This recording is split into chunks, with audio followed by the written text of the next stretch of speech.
Hi, everyone. Give me. Oh, great. I'm hearing some latency. I think what that's called. Oh.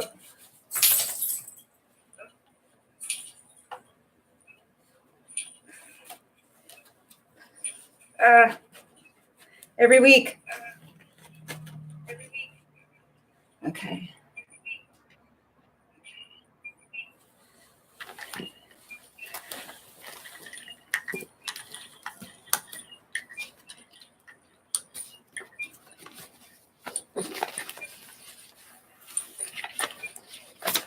Hi, can you hear? There it is. Yay. Okay. Why am I getting? Oh, I know what it was. It's my phone that's in my hand. Duh. Just like old times. All right.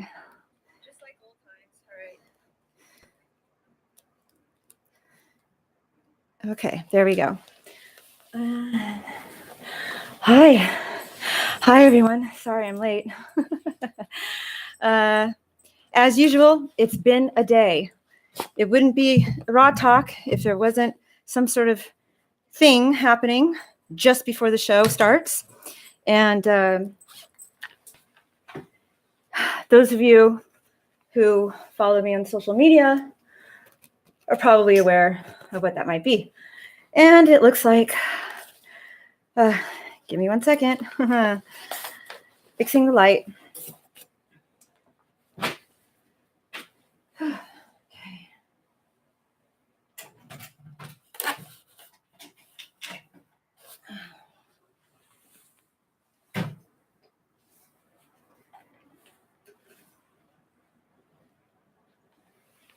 That's a little bit better, I think, maybe.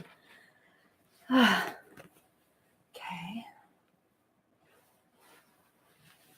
Actually. All right. Okay, now, wait. See, as you can see, I'm working on some technical stuff here. Okay, look at that. Huh. All righty then. And today is April 9th, 2019. This is Melissa Hill Raw Talk. I am Melissa Hill, and this is Raw Talk. Hello, hello, hello. Okay, just 1 second so I can open up the chat on my tablet. Okay, make sure the volume's down. Of course it is. Okay, so one thing, I have a request. Oh, okay, first let me say hello. Okay, the camera and just, oh, that was me. Huh. I said that. Okay. Oh, Voidoid Generation's back. Hello, Voidoid. Excuse the lack of makeup. I'll explain in a minute. All the way from no rush. I'm just exercising whilst reading. I used to do that a long time ago. Oh yeah, look, I got a chat over here, got a chat over there. I got 3 cameras. I totally forgot. I was actually going to try to do Facebook Live at the same time, or Periscope. Which one? Tell me, which one do you guys want? You think I should do? Oh, love from the bottom of the Grand Canyon. Wait, what? Do what you got to do. Okay, so we're joined by Eric, moderator Eric. Thank you, moderator Eric. And last week, I forgot to say thank you to Ralph, who was also a moderator. And Ralph, you can catch him on Friday nights on Dollhouse Radio, which is on Blog Talk Radio. And his show, he hosts a show. It's him and India Morel. And it's called Hot Sugar Tea. And they do a lot of gossip industry, adult industry gossip and music industry stuff. And current events and whatnot. Their show is 2 hours and 2 hours.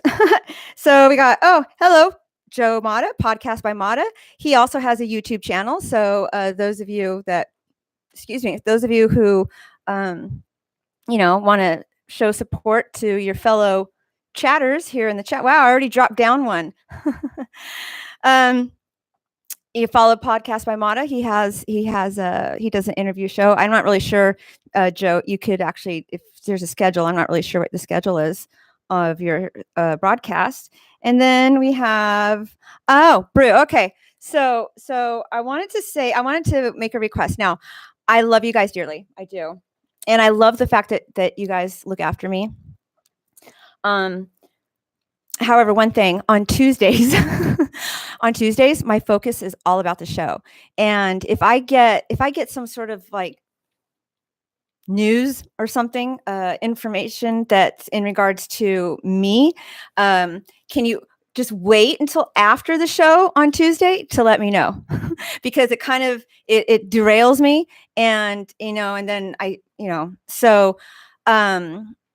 so now I'm going to explain that. So what happened now, okay, I'm going to backtrack a little bit. Hi, hope you guys all had a nice weekend. Huh? Okay, great.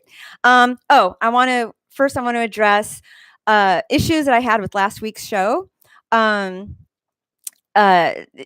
I did that one remote, and I had to take all my equipment and set it up, and there's this whole thing is always a learning experience. So each week I learned something new, which is what to do or what not to do. So last week I learned what not to do. I learned that you cannot set up your link and your computer and all that for the broadcast, pack it all up, then go remote and expect the settings to remain the same. So what happened last week was when I reset up the equipment, it went to default settings. So this microphone, for whatever reason, was the monitor, and the other microphone was dedicated to the YouTube, the streams. So which will explain why you could only really hear me and barely hear my guests. So when and then those of you who were tuning in through Mixlr, due to the fact that this microphone for whatever reason became the monitor, all you could hear was the intro song and the outro song. You couldn't hear. There's no vocal, nothing. So that's my dog. So my apologies for my Mixlr listeners. So anyway, after the broadcast last week, I went to review the footage, and that's when I discovered, holy crap, you can't really hear anything. Now, usually I have someone sitting off to the side with earbuds in, and that person will monitor and listen to hear how you guys hear. And so if there's a problem, that person will let me know. However, last week, that person wasn't planning on being there, and therefore did not have their earbuds, and kind of was looking at the chat and said, well, no one's saying anything, like, oh, we can't hear you or anything, so I guess it's okay. So it was called this is a perfect storm, or a comedy of errors, which wasn't very funny for me because I'm kind of a perfectionist. So and last week's show was really important because it was, autism awareness. And by the way, thank you to everyone who participated in that chat. Like, I learned so much about you people, my listeners, and I don't like the word fans. That's just sounds so, listeners/viewers. So I learned so much about those of you who participated in last week's show, and it was really awesome. So anyway, now after the show was over and I went to review the footage, and I discovered that there was an audio issue. I took the broadcast off of the YouTube playlist. However, those of you who subscribed to the channel, I guess, automatically got a link, so you were still able to view it in the replay.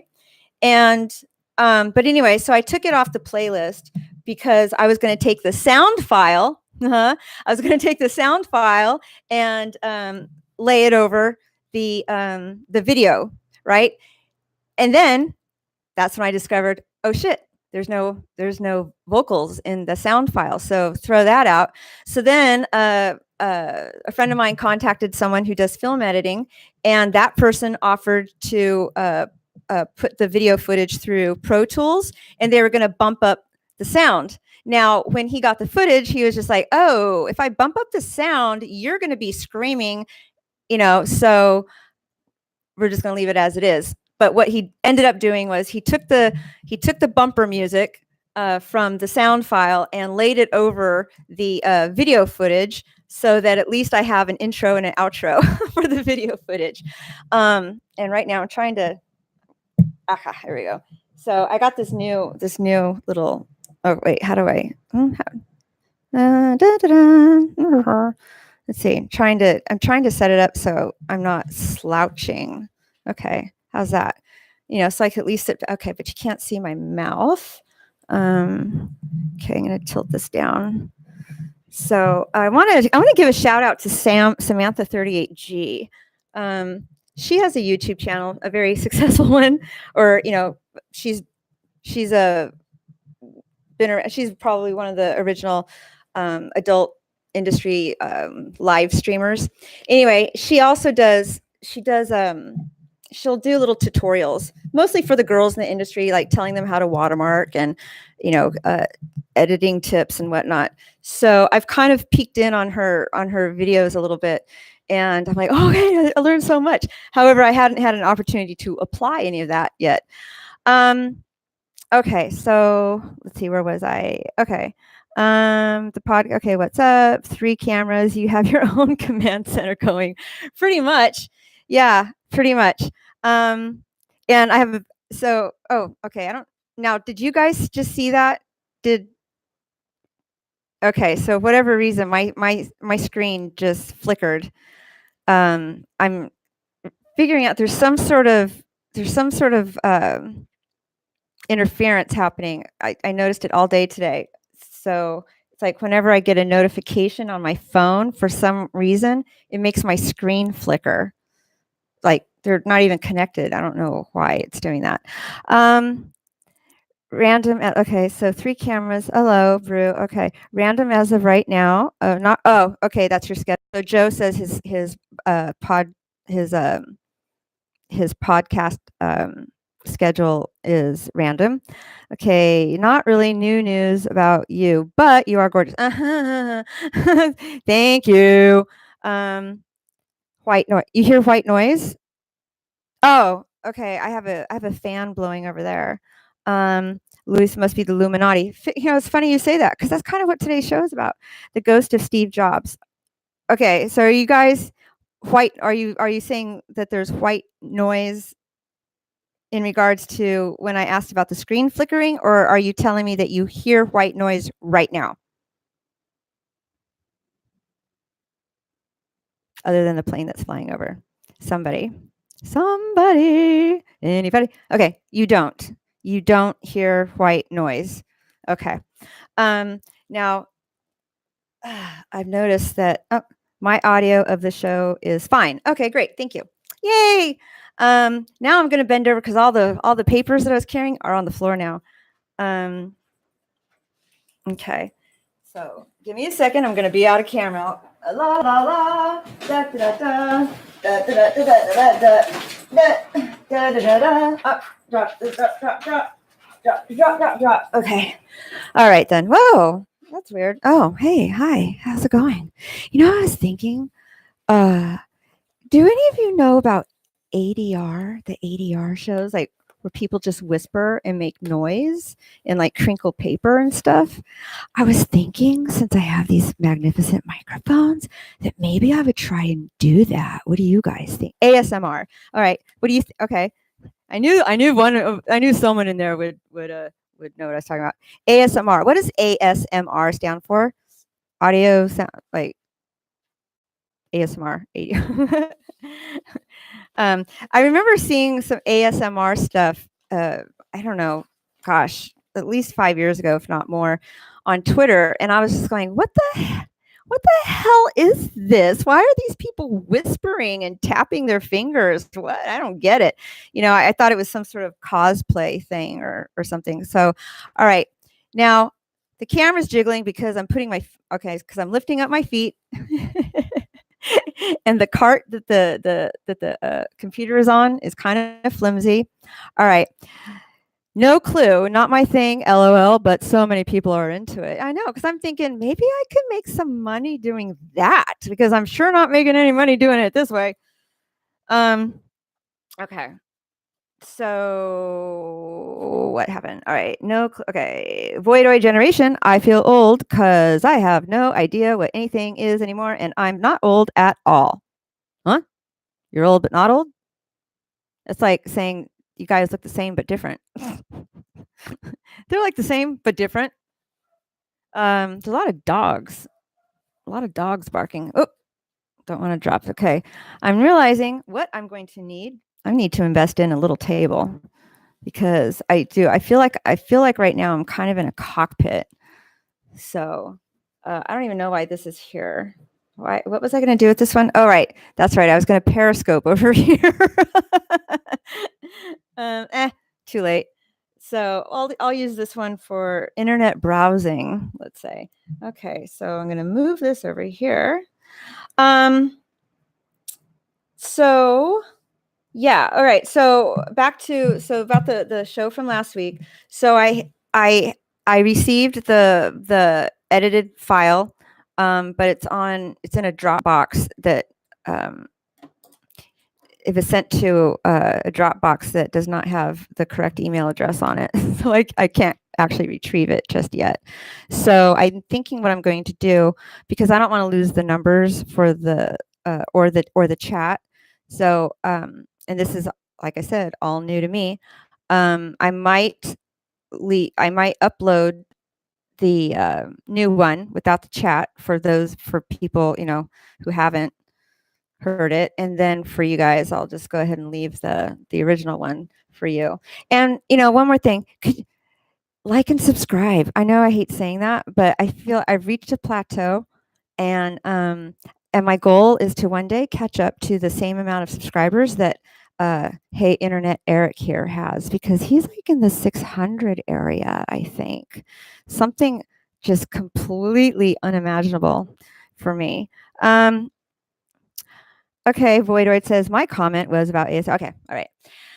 Okay, so now to explain a little bit about what I meant earlier in regards to alerting me to certain situations and whatnot. Now, hold on. So now, those of you who follow me or follow my social media are kind of aware that I tend to speak up. My personal account is locked just to avoid unwanted trolls. I've always had kind of trollish little stalker things since about 2014, and and I've always been pretty okay about how to block them out, how to find them before they make my life miserable, and and block them and ignore them. But as is the way of Twitter, people are allowed to make multiple accounts, and unless you interact with someone directly, you really don't know who is trolling you or not. So you'll get there with the subs. Okay, subs. Okay, when you say subs, it makes me my mind goes someplace else. Like submissives. So I'm like, you guys, you have 600 submissives? Wow, you must be an amazing dungeon master. That's all I gotta say. So it's sort of like ATM. I have a friend who can't use. He refuses to say ATM when in reference to the automatic teller machine. He calls it the money machine, because ATM kind of means something else depending on what industry you're in. And I'm not even going to say what it means in the adult industry. You guys can kind of figure it out, because I don't want my channel to get tagged. Autonomous sensory meridian response. Thank you. Autonomous. Auto. So was that self-sensory meridian? Help me here. I feel like in response. Oh wait, so that's body mind sensory response. Oh yeah, okay, all right. I guess that. Gotcha. You'll get there with the subscribers or the Subway sandwiches. And okay, so it's sort of like, well, Eric, it's sort of like posting pictures of guys in green jerseys. Don't do that. You're forbidden from doing that. All right, so all right, back to internet trolls. Now, as you guys are aware, I have a tendency to speak up. My mother even told me when I was younger that one day my mouth was going to get me in trouble. I just don't know any other way to be, quite frankly. Like if I know of something and I turn a blind eye, like I can't, I just not good like that, right? Pleasurable tingling feeling using big words. Oh, okay. Yeah. All right. Got that. Thank you. Thank you, Luis. All right. So a few broadcasts ago, which one was it? Was it the one when I think it was the one where I talked about the funeral when I came back, or maybe it was the one that I did before the funeral. I can't recall. And I mentioned how, as you are aware, I used to be in adult movies 20 something years ago. Surprise, surprise. Okay. So I'm not in the industry. I'm not a performer or anything like that. I created the adult industry support group. And because of that, oftentimes people send me tweets. They're like, can you help this girl? So on and so forth. So sometimes I go, I go wandering around. Now there's a specific group that I find just absolutely disgusting. People usually say, don't say their name because they don't want to bring more attention to them. However, if I don't say their name, then you guys aren't going to know who to avoid. So it's sort of like a stuck between a rock and a hard place, or a double-edged sword. I don't know. So there's a site, and I'm not saying this, and just trust me on this. There's no need for you guys to go look. Okay. There's a site called, there are a few of them. There's Facial Abuse, there's Ghetto Gaggers, and there's Latina Abuse. And they're all run by the same person somewhere over on the East Coast. I think the guy's name is Donnie. And one of the things that they do, or that they're most known for, is they pretty much, their stuff isn't sexy, right? Some people might call it kink. I call it obscene. And they'll have girls, they'll basically have the performers, they'll do intercourse with them till they puke. They puke in a bucket, and then they pour the puke over their head. Variations of that type of thing. You just, use your imagination. They, well, I don't want to get into too much detail because it's not a fun conversation, but those producers, if a performer speaks out about their experience with them, those producers will make that girl's life a living hell. They will contact their family. They will send their family the footage. They will take the footage and take the most extremely embarrassing portion of the footage. I mean, it's already terrible, but like, use your imagination. If, say, like a girl was wearing a wig and the wig fell off, and then they'll take the wig and they'll dump it in the puke and then smear it on the girl's face. They'll send that footage to the girl's family. So they're basically, I don't know if that's blackmail, but they're basically threatened into saying good things, going, yeah, I had a great experience. They're awesome, right? A lot of times they hire brand new people that have little or no experience. So they have no idea what it could be like, what, being a performer in the movies could be like, or what it should be like. And, there's a couple reasons for that. One, because the girl won't have any idea what it's supposed to be like. And then also they make that person's experience so miserable, she leaves the industry. And then that company can go, look, we've got the only footage of this person. And I was told, even by someone who performed in that, and here's the other thing. When they hire the people, they don't tell them, oh, this is for ghetto gaggers, right? Or Latina abuse. They don't tell them for the most part. They'll so the brand new person who's unfamiliar with how the things should be doesn't, will be like, oh, okay. And they'll send them sample footage of something extremely different. And then they'll confuse them. They'll send the girl contracts over and over and over, before the shoot day, so that she gets all confused and kind of doesn't really remember which contract she signed. And so when she gets there and suddenly finds herself in a situation where she's like really uncomfortable and doesn't want to be there, they're going to go, oh, but you signed a contract. And she'll be like, what? I did? I don't remember. Is that the contract I signed? And then if say she says, I'm done, I want to leave. Well, she's from out of state or unfamiliar with the area, and she's not even going to know where to go. She barely even knows how she got there, right? Because they confuse them. They'll confuse them, with the signing of the contract. They'll confuse them with the directions on how to get there, because they have to take, trains, multiple trains, or a plane and a couple of trains, and then a taxi, and then somebody will pick them up, and then, by then it's nighttime or whatever, and they barely know where they're at. And what I was told, it's like a location that's kind of remote. So it's not like you can just go outside and hail a cab. So, I've been speaking out against these producers for over a year. And then recently I started noticing that one of the adult industry publications that I used to be really fond of started promoting these websites. And I'm just going, what the hell are you doing?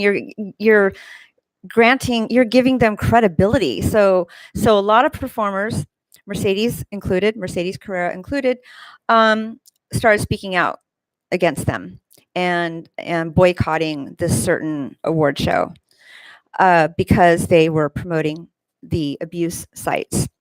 So anyway, a couple weeks ago, I started noticing like that their press releases are appearing in the publication more and more and more, and I'm going, what the hell is this? And somebody told me, oh, well, they have a publicist now. I'm like, so then I tweeted out, I'm like, whichever publicist is writing for these companies, you are a disgusting, whatever it was, you're a poor excuse for a human being, and I suggest you take a look at your life and see, is this the kind of legacy you want to leave, right?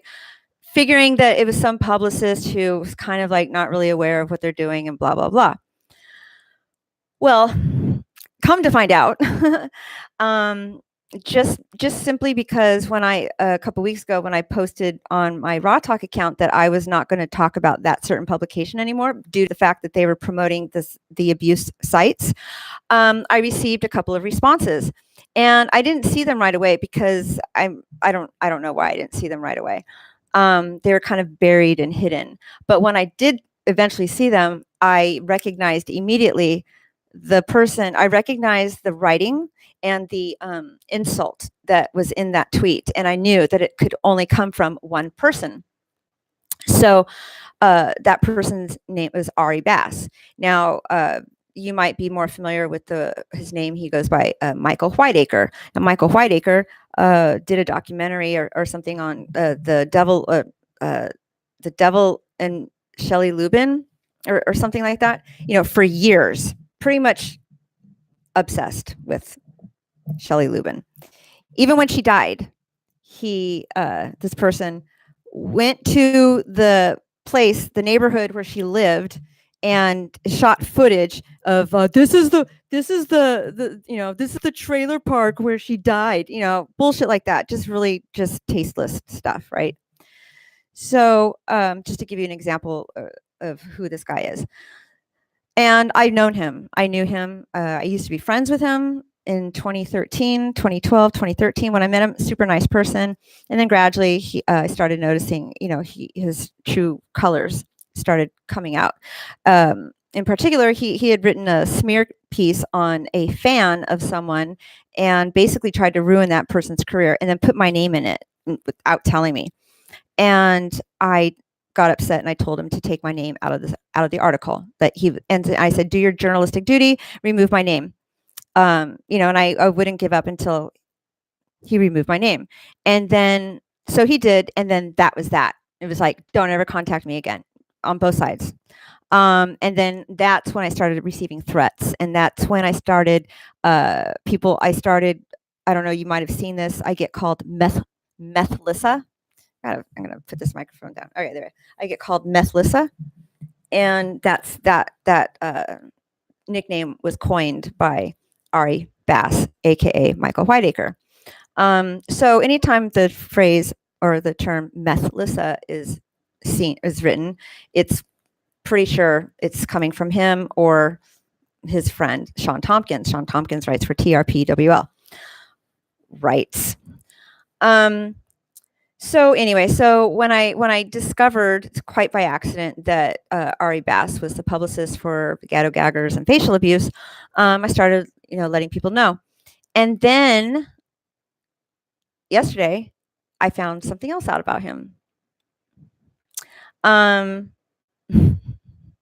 But I'm not going to announce it because, well, I'm just not. Okay. But I have a feeling this is why suddenly today he issued threats against me. He posted my name, Lori. He posted Methlissa. He posted old photos of me that was taken by this, sponsor of the show, or the former sponsor of Raw Talk. He posted photos that were taken of me by Neil Preston when I was posing with Brian Setzer in a swimming pool. What else did he post? Just, and the theme to Different Strokes. You guys can guess why. Now, knowing him, I know that those are threats. And basically, he said that he used the word that he's shooting, and that if it's thunder that I want, thunder I shall get. And that he's going to work something up, and I'm going to, it's going to be something special, is what I think is what he said. If you want to see them, I actually did a little video screen grab of some of the tweets, and I posted them everywhere as much as I could, because it came to my attention. This came to my attention probably about an hour before broadcast time. So anyway, he also has been in jail. He's been arrested before for domestic violence. And today, when I posted the little video thing of the threats in a couple of the Facebook groups that are, secret Facebook groups that are industry only, some stories were told to me. Firsthand accounts of from people that had experienced things at the hand of him. And basically, he's a fucking, I'm sorry, oops. Sorry, Google. I mean, YouTube. He's a little pussy boy. He'll beat the chick up, and then he'll run out the door down the street screaming, "Oh my God, she hit me! She hit me! She hit me!" And then everybody's looking at her, even though she's all bloody and her face is all messed up, and she ate drywall for dinner. But he's a little puss boy and will run down the street going, "Oh my God!" Right. So I've had his wife. His wife came up to me once, and she had threatened me, saying, "I'm going to kick your ass when we get to this party." Right? It was a charity fundraiser party. And I'm like, really? You're going to pick a fight with me at a charity event? That's classy, right? And so she came up to me, and all my friends were there making sure everything was cool. And what ended up happening was she ended up crying, literally crying on my shoulder for an hour, telling me how difficult it is for her to be married to him, and so on and so forth. And I put my arm around her and I hugged her, we hugged it out. And I thought, okay, this is good, And then I saw him after I spent that time talking to her. Then I saw him and I reached out and I was just like, "Hey, I talked to," and he goes, "Nah," and he throws my hand away and, throws my arm away and stomps off. I'm like, okay, so there's that. So we've just managed to, as far as I knew, stay away from each other. Right. So obviously he's been following everything I do. He made comments about beta test number 1 and the he goes, That's what it was. The threat said something about there's gonna be more than amaretto in your juice or something like that. And then I don't know, he made some other comments in regards to some of the other broadcasts that I'd done. And so I'm like, wow, obsessive? Okay. I couldn't even tell you what he's been doing for the past, I don't know, however many years, but apparently, he rattled off a few things and I was just like, okay, all right then. So yeah. So if something should happen to me, tell the police to look up Ari Scott Bass first. Okay. End of that story.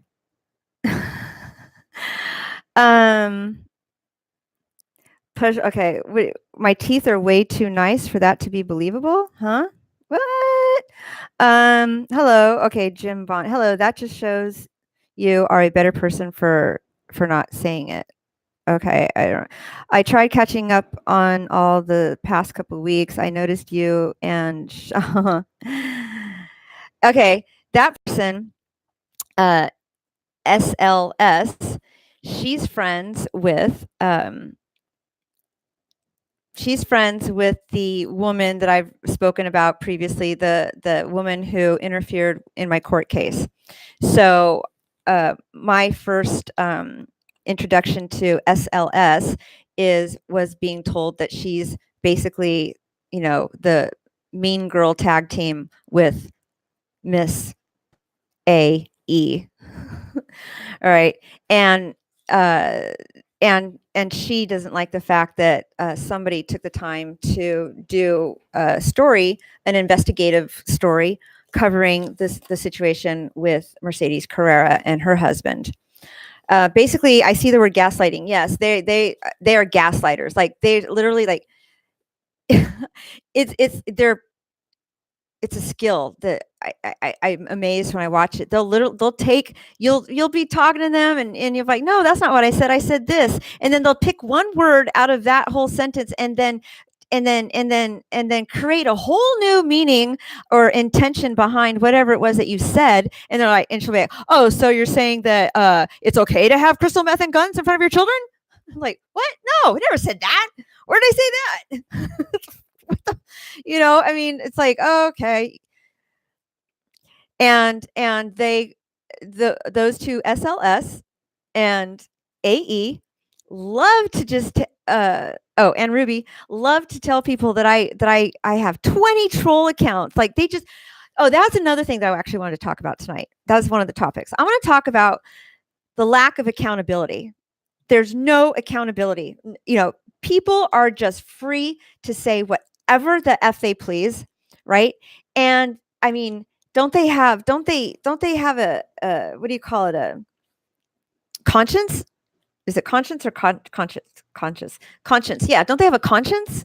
Like, how do you feel good about yourself knowing that you just blatantly lied in a horrific way on a magnitude that's so grand it's not even on this earth anymore, and it's okay with you, with them, that people think it's okay to do that.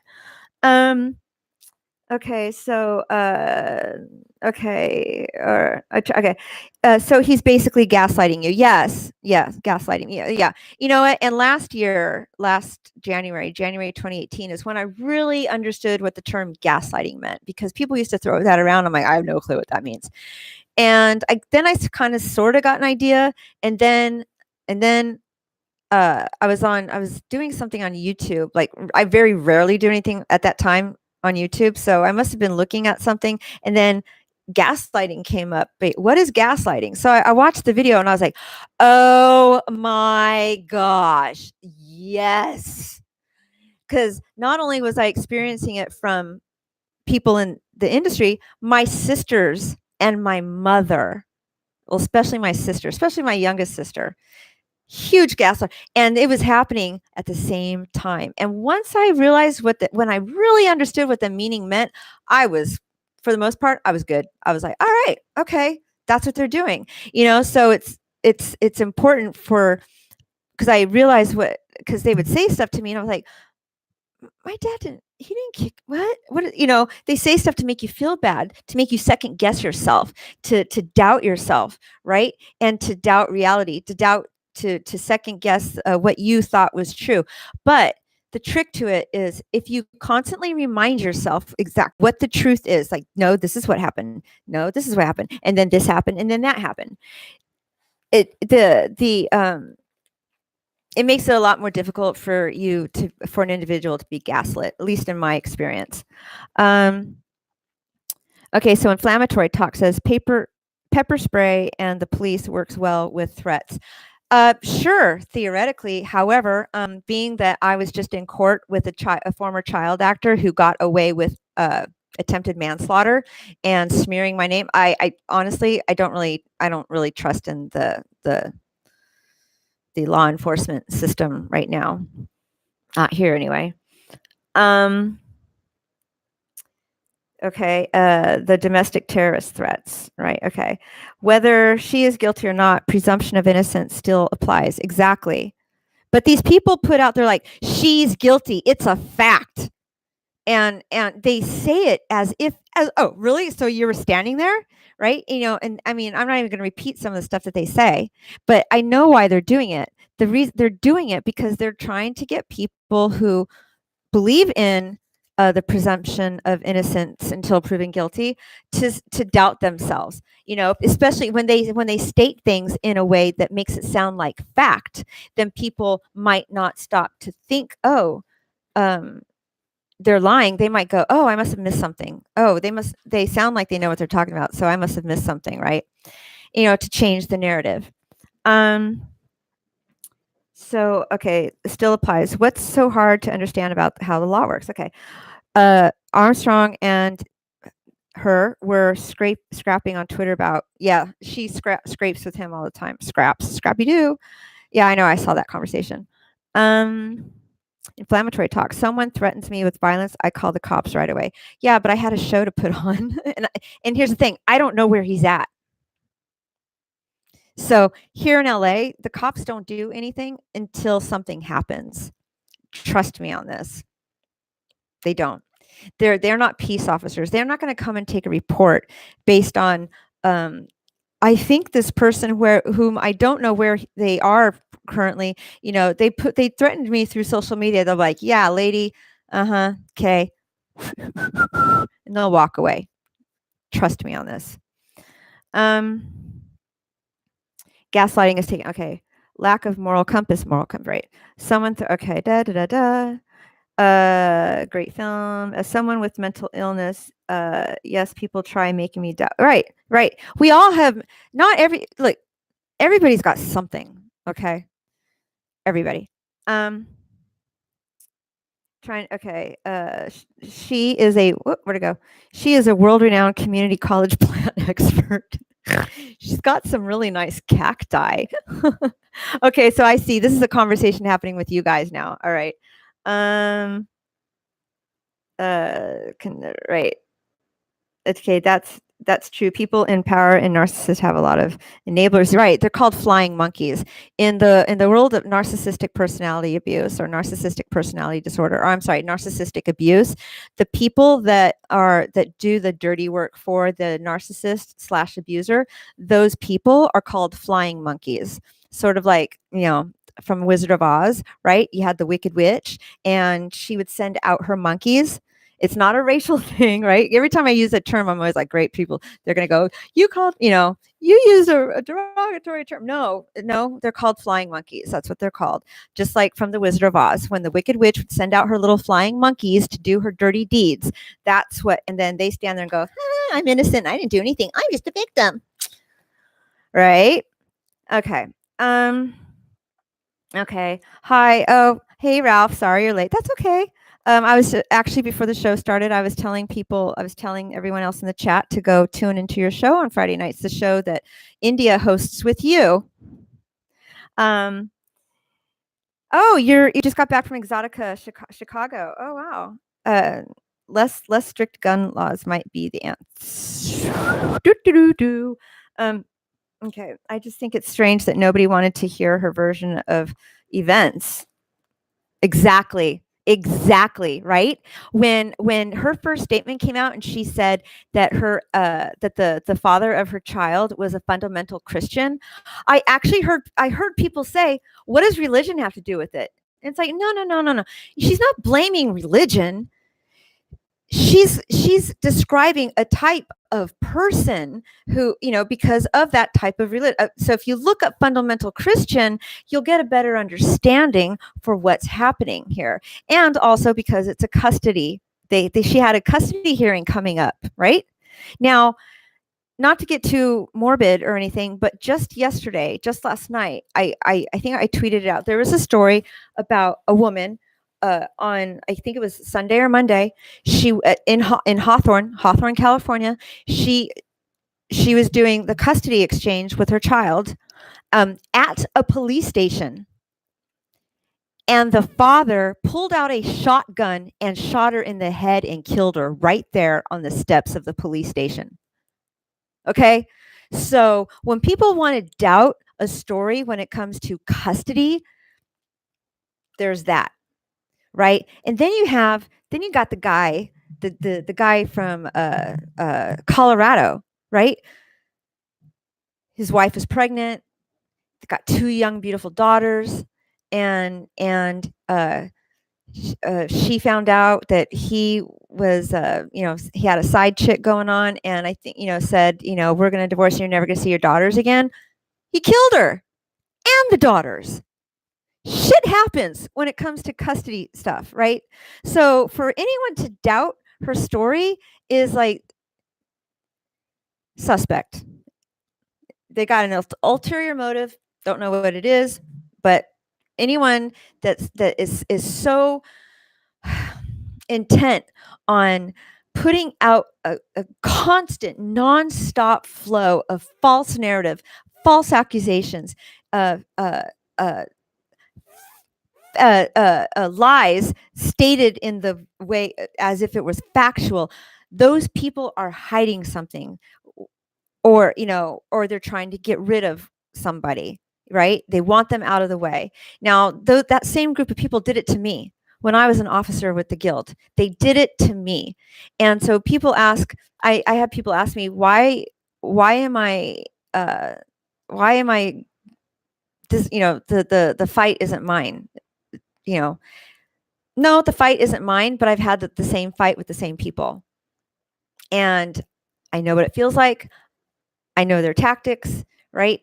And interestingly enough, the person that I was referring to earlier, the one who sent me the threats today. So Ralph, catch up.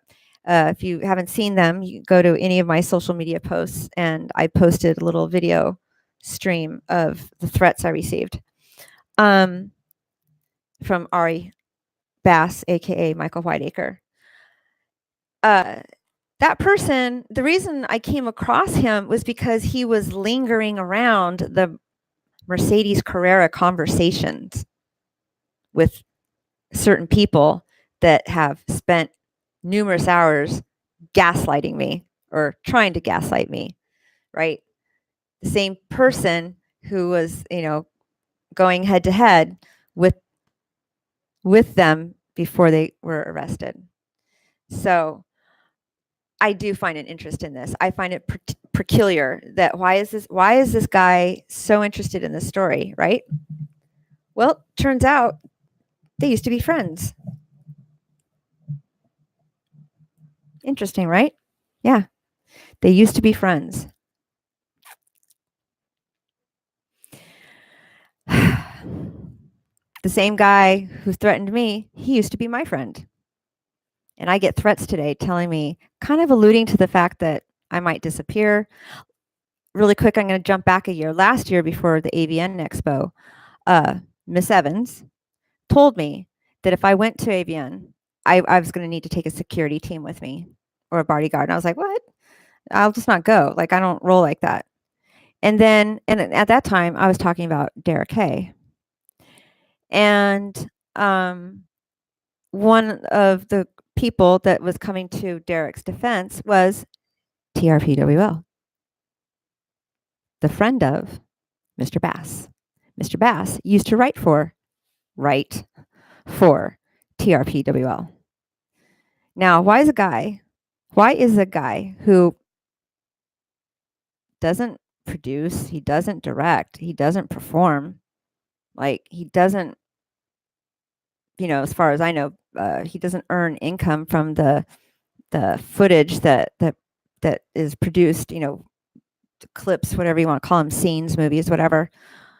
Why is he so intent on trying to convince everyone that what Derek does, he really doesn't do? Well, he's a really good guy, right?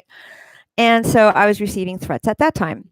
And I said on Twitter to TRPWL, I said, great, if I should die, if all of you, when everyone comes back from Las Vegas and finds out that I'm dead, you'll know where to look.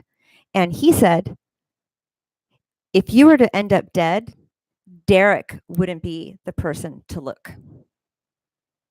And I'm like, what? Okay. Cut to today, where I get threats from a person who has numerous arrests for beating up his wife, beating up girlfriends.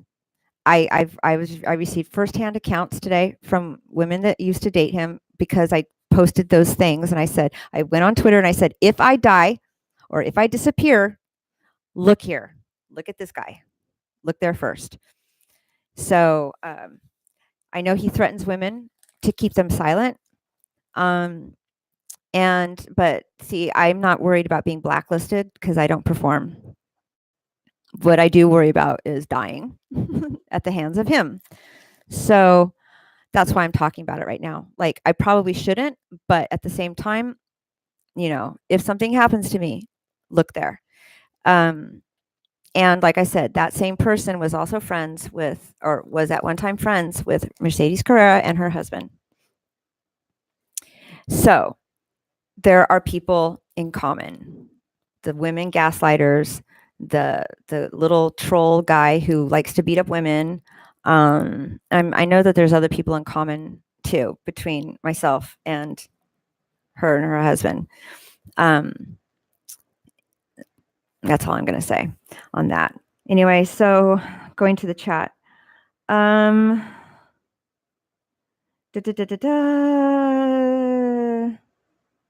Right, railroaded. Right, yeah. Now, I believe that too. That it has to do with the X. The thing that strikes me though is the timing of it, and the fact that there was no investigation, not at all. Like, there's people that'll be like, they investigated them. They were investigating them for 4 months. No, they weren't. No, they weren't. Like, they weren't. They even the original statement from the cops said that they received an anonymous tip or something like that, or a phone call, and then that night or the next day, then they went over to their house and grabbed them. So there was no investigation, right? And the little group of gaslighting women, one or two of them have friends that work in the Vice. They work Vice in the Inland Empire or in Orange County. So, just saying. I don't think it was just my opinion is it wasn't just a one person thing. I think this is a combination of different things. Maybe working together, maybe not. But the same group of gaslighting women also are the only people to say the police have files. They have evidence. Really? They have files? How would you know they have files? Unless you gave them the files, because you gave the detectives in my case files, irrelevant emails,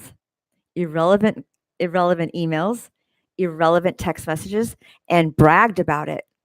And then you drove to LA from San Diego. You met with the dude.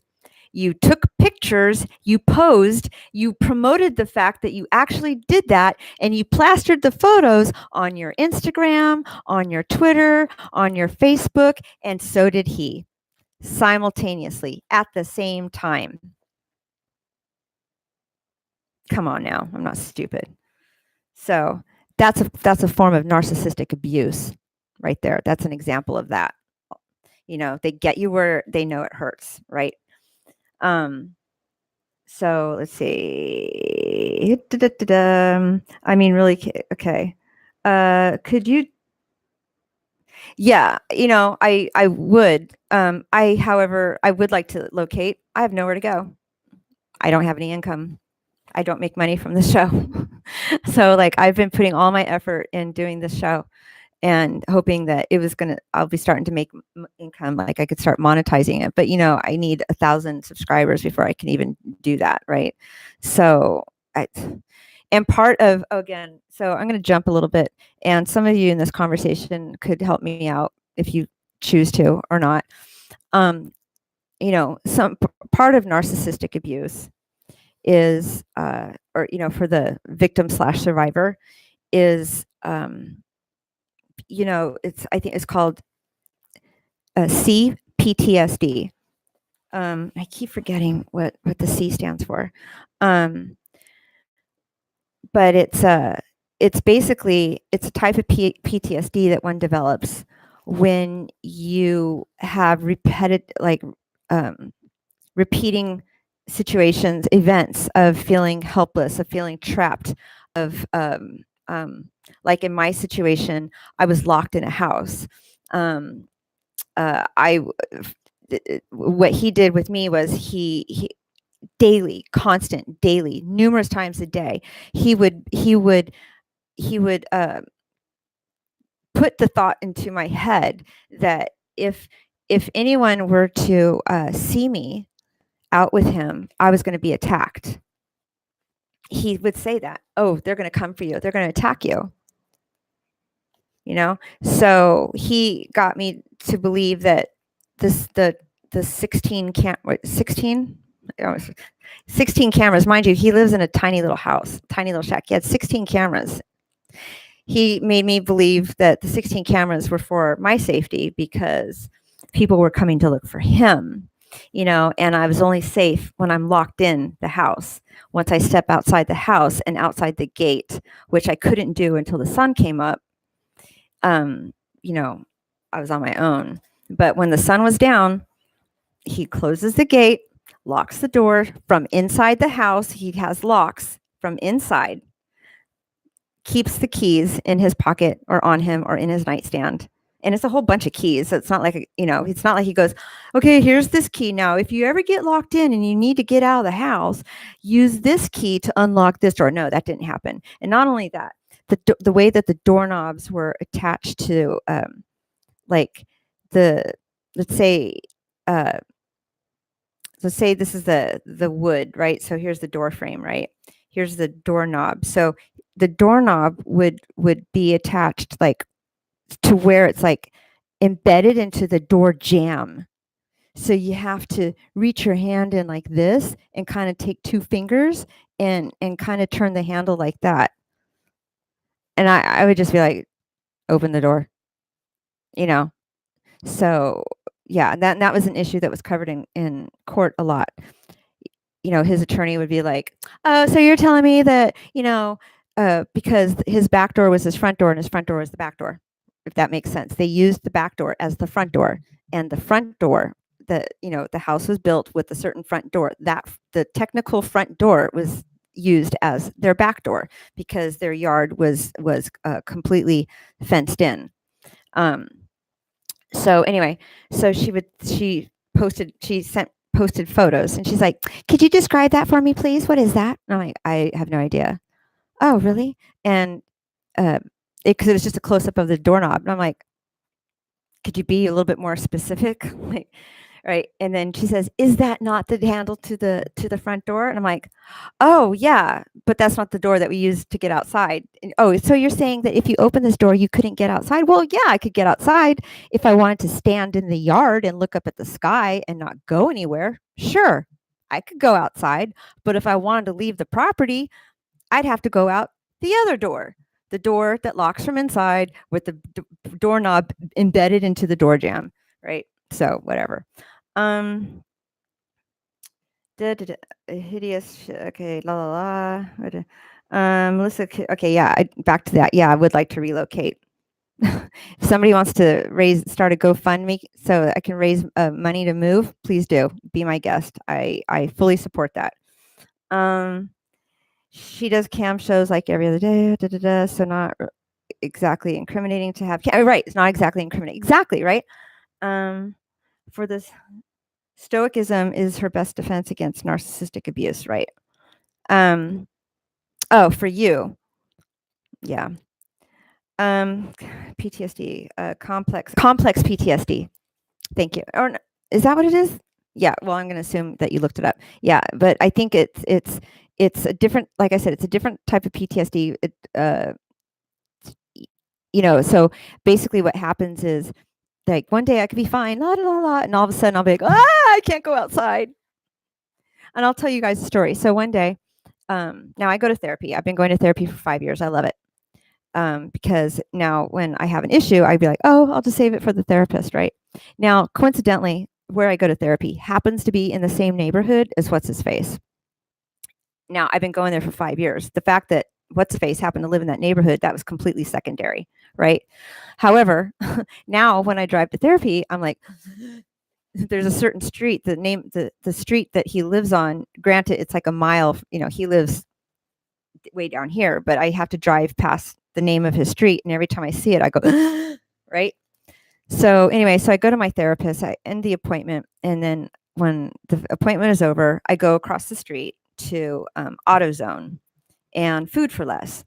And I drive over there, and the second I pull into the parking lot, I started going, oh my God, look at all these, black SUVs. Look at all these black SUVs. Oh my God, looking for a black bald guy. Is that him? Is that it? That's him. That's him right there. That's him. That's him right there. And I think I was actually on the phone with someone who's in this chat, if I'm not mistaken. That's him right there. That's him right there. And, so I made it through the AutoZone, and I was like, well, I'm here. I'm going to go over to Food for Less. When I got into the Food for Less, oh, shit. That's where it really got freaky. I'm like literally going through the Food for Less aisles.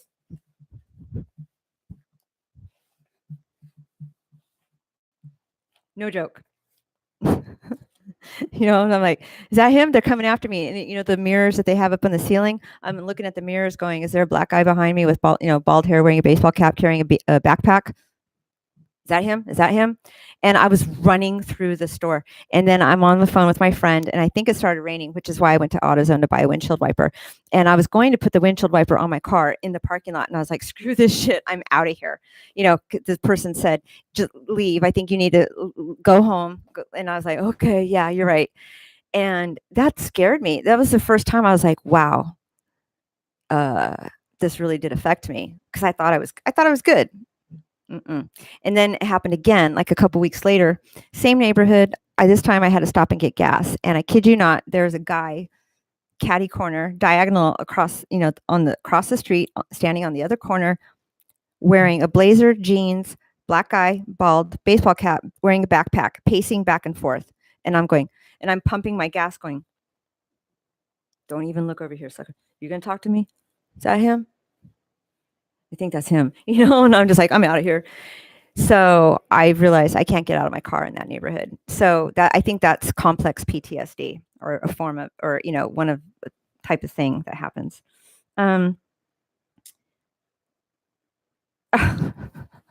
Right. Right. Me and the other woman were, what was it called? What was it? I forget what, it was so stupid that we were under an evil thing to ruin his career. And by the way, his flying monkeys are still tweeting about me and the other ex-girlfriend today, still doing it. Again, which goes to the other topic again. I was saying there's lack of accountability. People are not held responsible for anything that they say at all. They're just free to say it. So he said, because one of the things that was mentioned in court was I was sick for a week in his home. And I was sick 3 times in a 7-week period, which is extremely odd for me. The first time I was sick for an entire week, and he basically had to lift up my head and feed me soup, and then I'd pass out again for a week. Now, all of a sudden, that was last July when that happened. Or I'm sorry, last June when that, no, sorry, May. Last May. It was last May when that happened. And his little flying monkey named Garrett today and last week is like, yeah, she wasn't really sick. I know what she was doing. She was coming off of drugs. I know that for a fact. I'm like, what? Again, he talks as if it's factual information, as if he were there, right? I'd never even met the guy. We literally walked past each other once in the driveway. I said, "Oh, you're Garrett? Hi." Hi. That was it. As soon as I leave and all this shit starts coming out in the public, he starts going, "No, she's a liar. I know for a fact. She was always screaming at him." Blah blah blah. I'm like, how would what? No, right? I mean, those people are just so annoying, and they're claiming that the other woman, she stole $400 by identity theft from my friend. Like, again, they just make accusations without any proof. They don't put a single thing of proof up. All right. Okay. You never know what can trigger you. Okay, right. Okay. All right. So, speaking of false allegations. So, I was going through different things today. Oh, all right. So, we're going to jump now to Nipsey Hussle. Okay. I was not familiar with his work, his music, anything like that. I had just barely become aware of his name, and I thought, oh, how strange that a rap artist would name themselves after Nipsey Russell. Did I say Nipsey? Yeah, why would they name themselves after Nipsey Russell, who he was in The Wiz, for instance? And I wonder if this rap artist knows who they molded their name after. And then last weekend happened, and it was like, okay, wow, and then so that was on Sunday, and yeah, Sunday, and then on early Tuesday morning, they had a press conference with the police officers and the city leaders and all that stuff, and they were in tears. These old men were in tears. As one gentleman says, he goes, on Sunday, I had just finished picking out the suit. We were going to have a meeting. I just finished picking out the suit that I was going to wear, picking the tie. I had it laid out on the bed. And 15 minutes later, I get a phone call, that he had been killed. And I was like, wow, I got to know more about this person. Like, interesting, right? And so I've been on YouTube looking things up. And so let me tell you, there's a lot of stuff people are saying. And, from things like, well, I'm not even getting to some of the more crazy stuff, but the one theory, because I don't even know if it's a conspiracy theory. One conspiracy theory that actually kind of stuck with me a little bit was the fact that he was a business owner. And I wish I knew how to play it on here. I could pull it up on my phone. I'll show you guys. So, hold on. So this guy is walking through a strip mall and talking about, here it is. Okay, hold on. And this doctor, what's his name? Okay.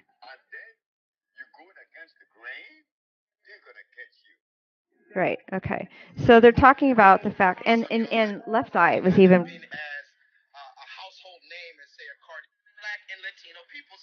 Okay. Here we go. Follow me. I don't want to get too out of touch with reality. I want to stay down here because my mind is all over the place. But I want you to see what I'm doing. I'm going to freestyle this. Okay. All right. So now follow me. Now we have a ex-Crip who has what we in the black community. Let's not forget that in the black community we revere gang activity. We revere certain thug culture. So the term street cred or street credibility is a real thing. So when we understand that someone who came from a Crip background will have a certain amount of influence on an impoverished neighborhood who champions that idea, then we understand that a person like Nipsey Hussle already has influence off the fact that he was just a Crip.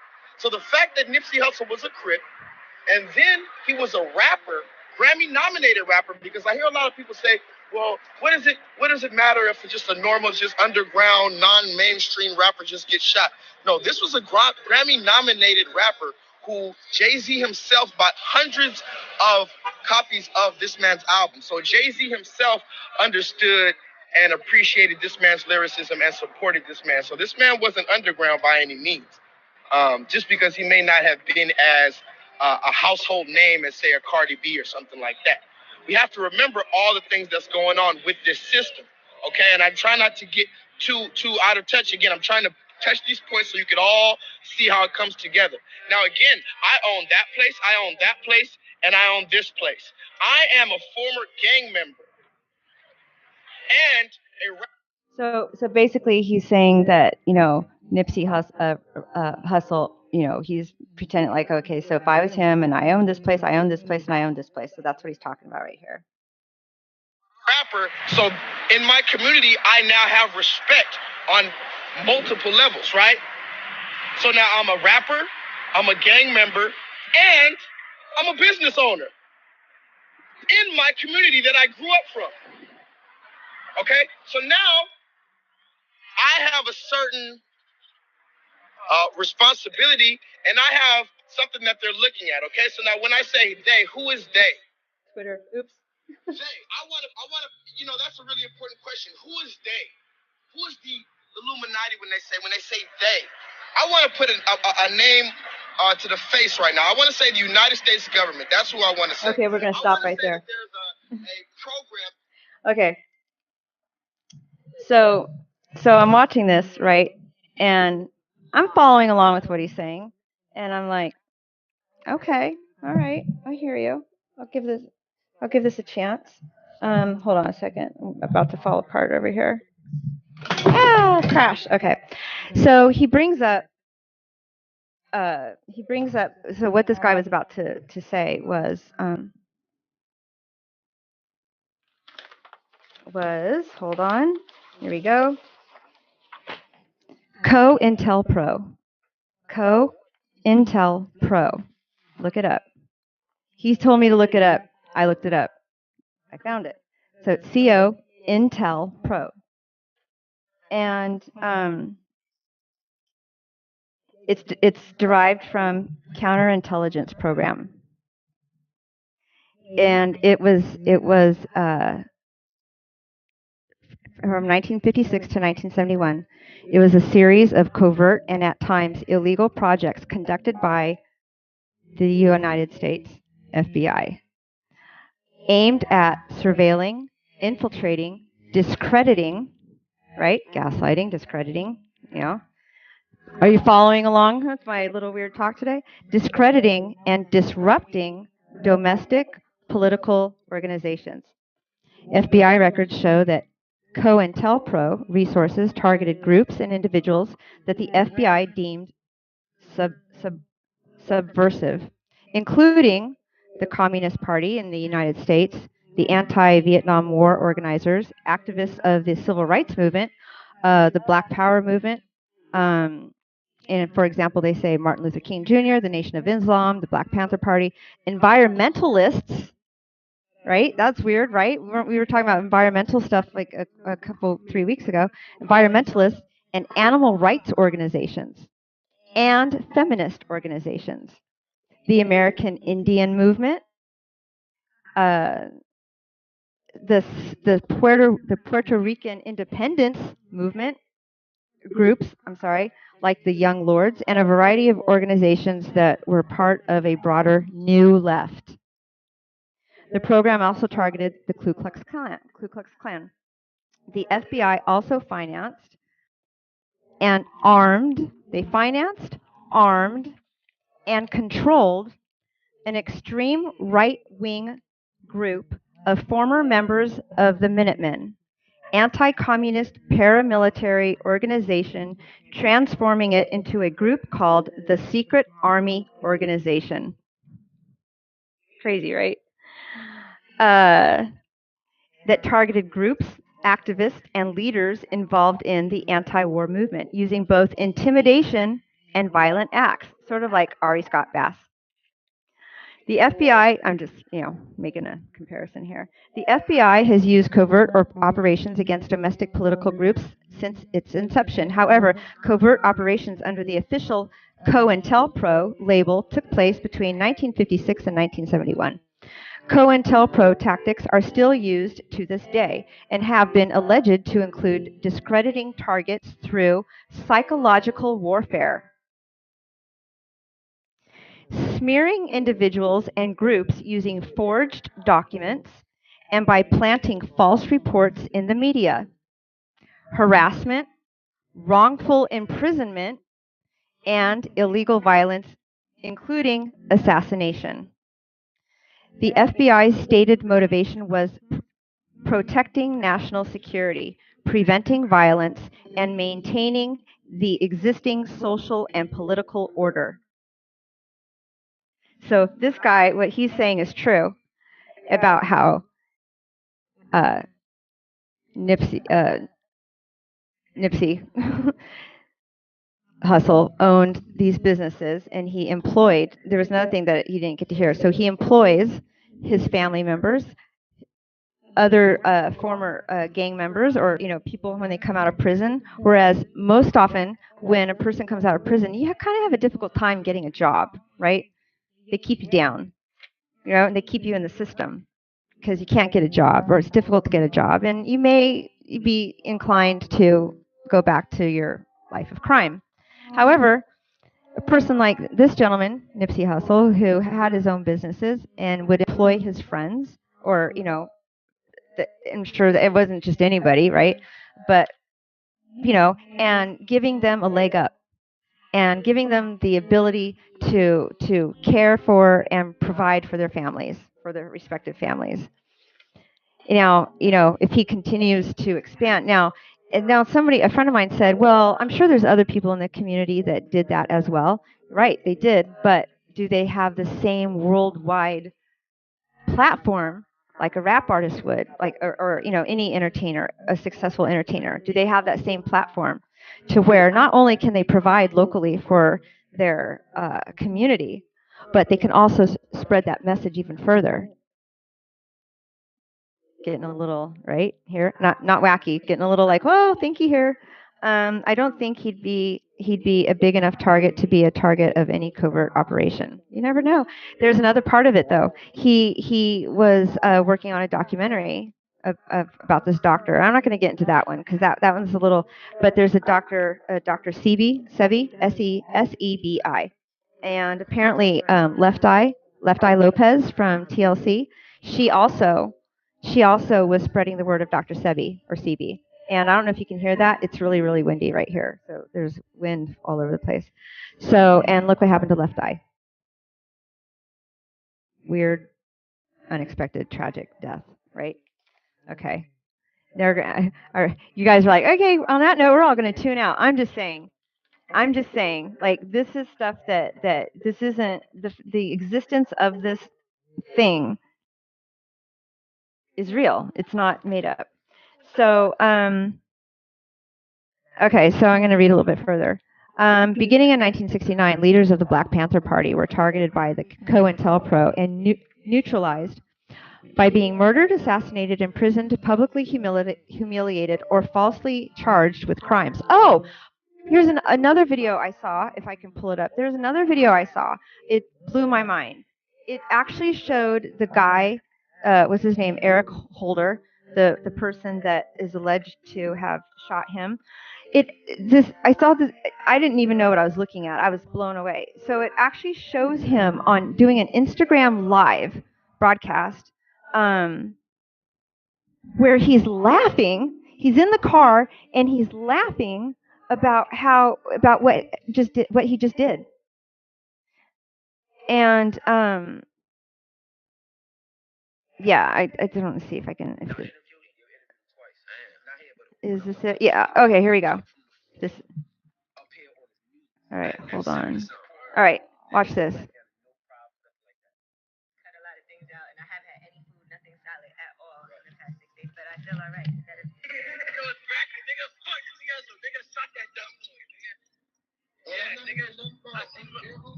Nigga, I'm not playing about none of that shit, nigga.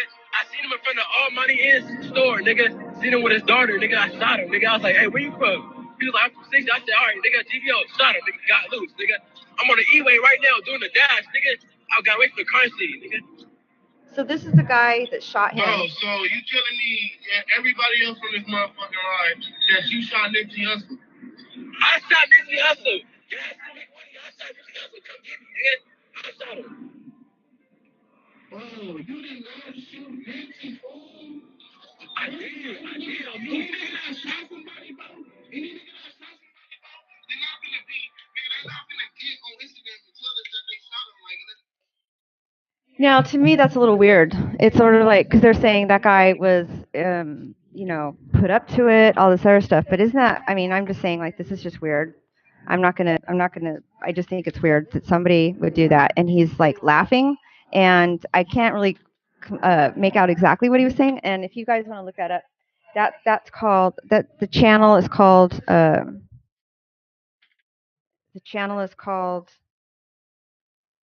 Stranger Than Fiction. And it's the second video down. So I don't know if you can see it. It's hard to see.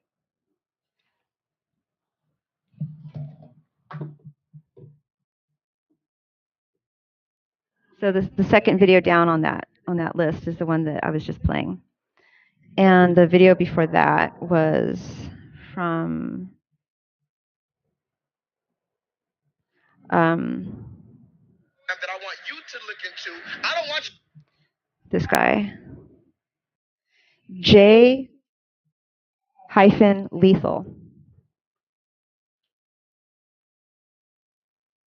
Can't see that. Okay, J-LEETHAL, spelled Leethal. So you guys can see it for yourself. But anyway, and there are some other like weird, more like extreme conspiracy theories. I'm not going to go into those, but these I just thought were just kind of interesting. And then the fact that he tweeted like literally 20 minutes before he died that something about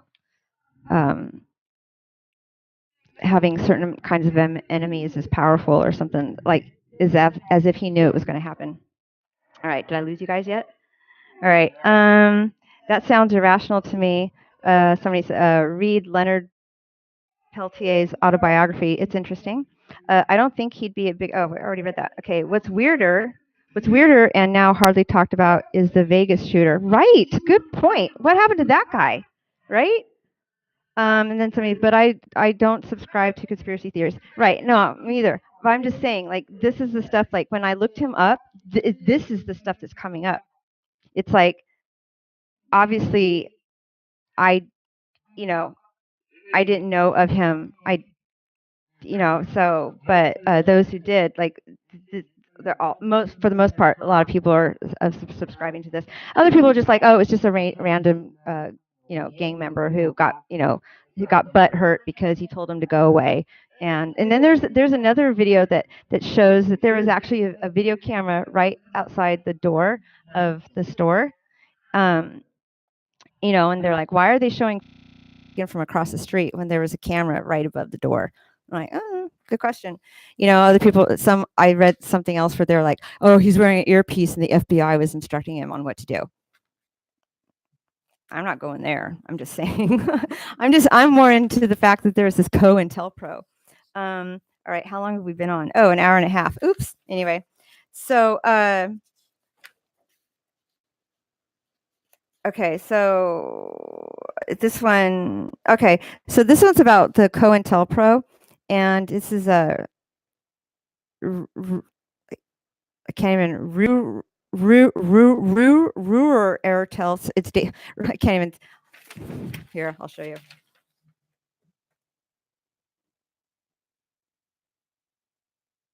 Okay, so this is from April 27th, 1970.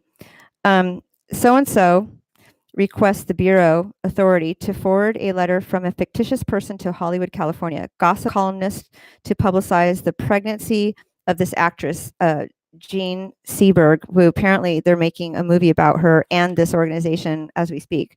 A well-known white movie actress by, it's blocked out, but apparently, so she was a white actress and she was involved with, I think someone from the Black Panthers. And so she became a target for surveillance, right, with this group. To protect the sensitive source of information from possible compromise and to ensure the success of your plan, Bureau feels it would be better to wait approximately 2 additional months until Seberg's pregnancy would be obvious to everyone. If deemed warranted, submit your recommendation at that time. And then it says San Francisco. So it says Jean Seberg has been a financial supporter of the Black Panthers and should be neutralized. And she's pregnant. They're saying she should be neutralized. Her current pregnancy by, and it blocks out the guy's name. It's blanked out there at the bottom. Her current pregnancy by so-and-so while still married, affords an opportunity for such effort. The plan suggested by Los Angeles appears to have merit, except for the timing, since the sensitive source might be compromised if implemented prematurely. A copy is designated to San Francisco since its sensitive source coverage is involved. So basically, it was a public humiliation because she was while pregnant.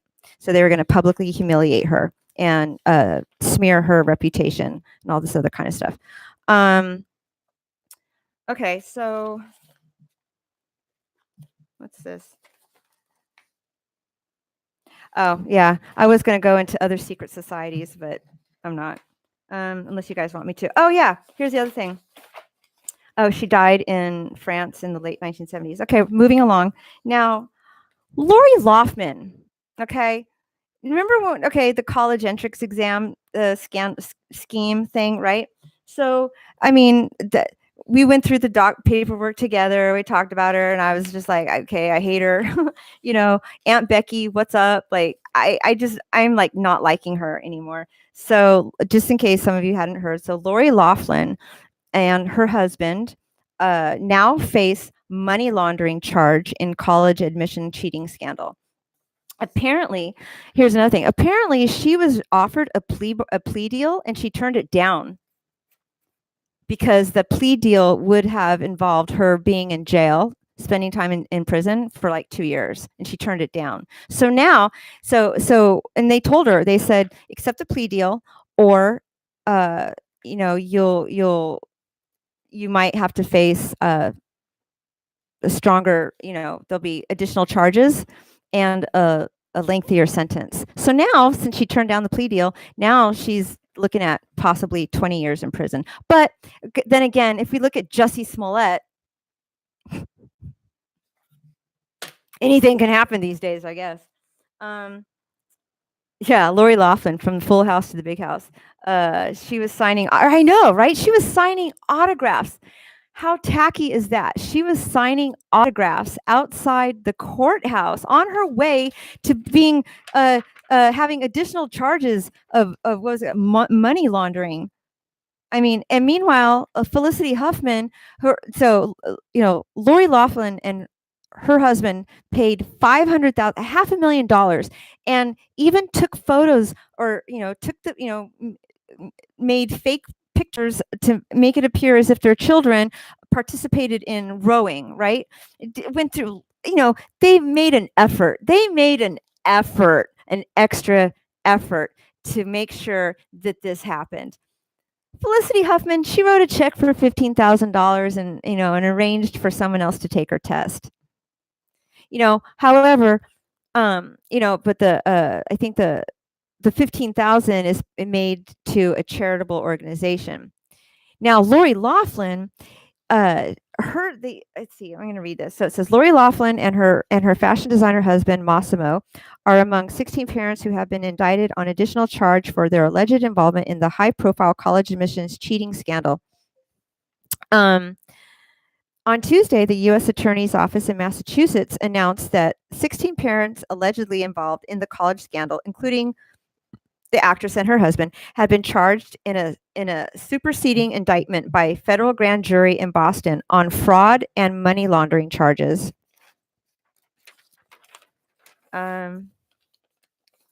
Yeah, minimum security. The new charge is in addition to the charge the 16 parents already faced of conspiracy to commit mail and wire fraud and honest services mail and wire fraud. And then it just rehashes what we already know. Okay, so yeah. Okay.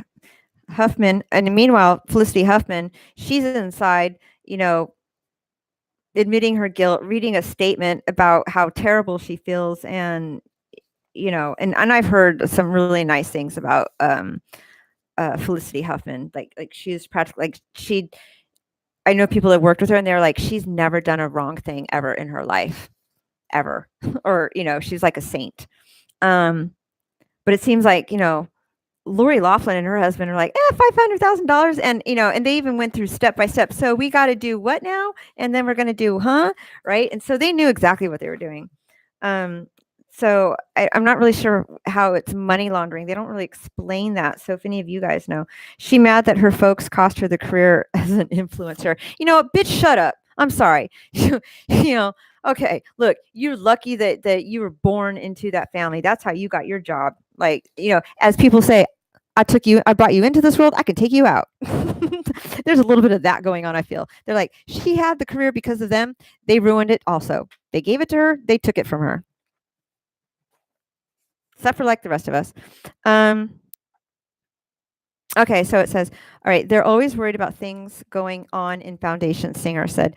I see, Laughlin replied, and then later said, so we just have to say we made a donation to your foundation and that's it. End of story.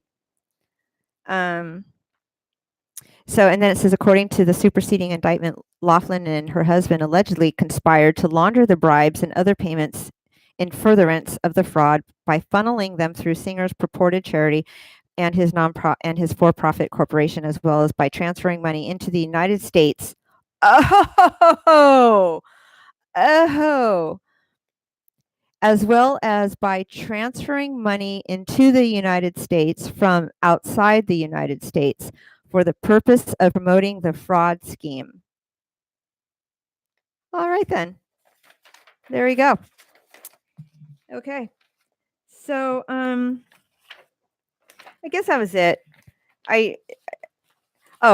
So those of you who are kind of relatively new to the show, I used to be on a different station, and now I have my archive of all the audio broadcasts, because it wasn't until towards the end that the station started doing simultaneous, like Facebook Live along with the audio broadcast. So I have my audio files. What the small amount of video files that still existed, I created a separate Facebook page called Melissa Hill Raw Talk Video Archives. So there's that. Now with Mixlr, MIXLR, what I've started to do is I've started uploading my old shows onto Mixlr. Right now, I'm kind of picking and choosing. I'm picking shows that are significant to my original co-host and co-creator, Howard Levine. And after I do that, then I'm going to start going. I'm not sure if I'm going to go more recent to the beginning, or if I should start at the beginning to the more recent. You guys tell me, what would you like? So make sure you check out Mixlr. Don't assume just because I'm doing these YouTube things that's the same, because it's not. So yeah, I've been broadcasting. Like the other day, I found the the missing broadcast, the one that Miss Evans had removed from, she convinced Sam, the owner of LA Talk Radio, to remove a certain broadcast from the station archive. She convinced him that she was my friend and that she was looking after my best interest. And since I was behaving recklessly, gaslighting, since I was behaving recklessly, according to her, he decided to go ahead and remove the show without even telling me. However, he wouldn't tell me who he was talking to. He was like, Melissa, these are your friends. They're concerned about you. And I'm like, my friends ain't calling you. What the frick are you talking about? So that was why I ended up leaving the station, because he was like, first he said, oh, your friends are so concerned. And then he's like, tell your friends to stop harassing me. I'm like, again, still not knowing what you're talking about. And it wasn't until after a show that I did on December 11th, which was the show I did with Mr. Marcus, Sean Michaels, and a legal professional and a witness.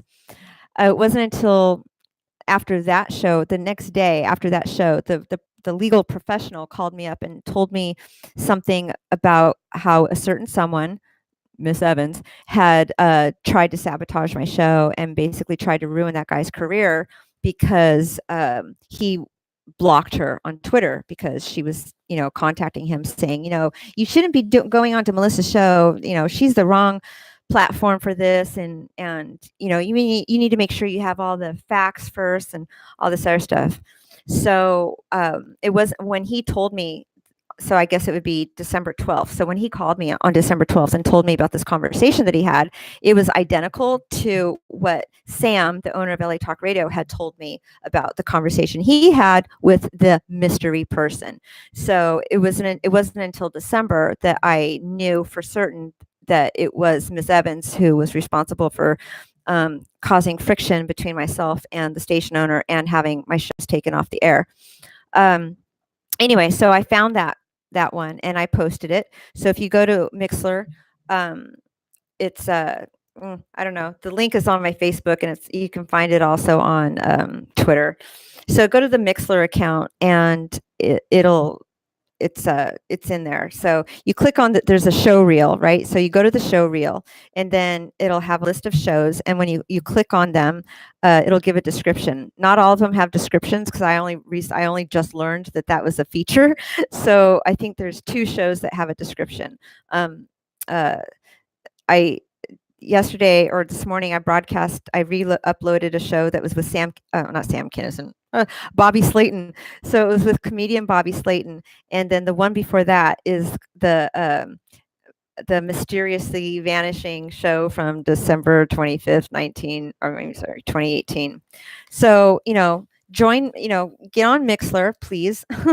Also, if you haven't already subscribed or liked this channel, could you please? Because numbers, my goal is to actually get a job doing this for somebody, or have my show picked up by someone so I can earn money doing this. And the more you help spread the word, then the more people find out about it, and hopefully maybe someone will like it and I'll be discovered. So I guess that's it. So we've been on an hour and 45 minutes. All right. So all right. Say, what did you think of Allison Mack? Oh, right. Yeah, I had actually been following that story for a couple of years. And when I first became aware of the story, he just asked me what I think about the actress that was in Smallville. She was involved in a sex trafficking cult, a sex slave trafficking cult. And she was responsible. I couldn't believe it when, a couple of years ago when I came upon this, I was like, what? It was one of those hidden stories in Twitter. And so apparently, like, she was involved in an organization that was supposed to be, that they presented themselves as like a self-help group. But it was really like a sex cult or something. And I can't remember what was it that they had to call him. Like, it was all women, and she was recruiting these women for this sex cult. Getting convicted on racketeering charges in connection with the how do you even pronounce that? Well, I mean, it's been happening for a while. It seemed like this thing, like she pled guilty, which was nice. I mean, why waste anyone's time? I think it's whack. I mean, at the same time, though, weird that you asked that because the beginning of the show, we were talking about gaslighting and everything. I can say when I was in my situation for 7 weeks, like it took a lot of, it was a cognitive, afterwards you leave, it's cognitive dissonance, right? Where you have to balance your mind and what you know with reality. You have to realize that everything that you thought was real really isn't. And coming to that realization, you go through a whole bunch of emotions: crying, anger, doubt, depression. Depression is a really big thing for narcissistic abuse survivors. And from what I read, it takes about at least a year for your brain to recover from that. So I think it's weird as heck, but I guess if you're a person and you're wanting to believe in something, and then you're enmeshed in it, you forget your grasp on reality. Girls in the porn industry do, right? They forget that porn is not real. Porn is a small subculture in a bigger world. Not everybody, not everybody wants to see a group of women, grocery shopping naked and having sex with an eggplant. I don't know. I mean, yeah. So I guess that's what I have to say about that. Anyway, so I'm a little tired. I've had a long day. Again, keep an eye out for me. Make sure I don't disappear. Should I disappear, look after, give the name of Ari Scott Bass to the law enforcement. And I don't, I've been told it's not going to happen because I didn't date him. Like, he only beats up the women that he actually dated. I never dated him. So chances are he's not going to be able to come beat me up because he's not going to just like show up at my door. However, I don't know if he's going to follow me. I don't know where he lives. He knows he knows whose home I'm staying in.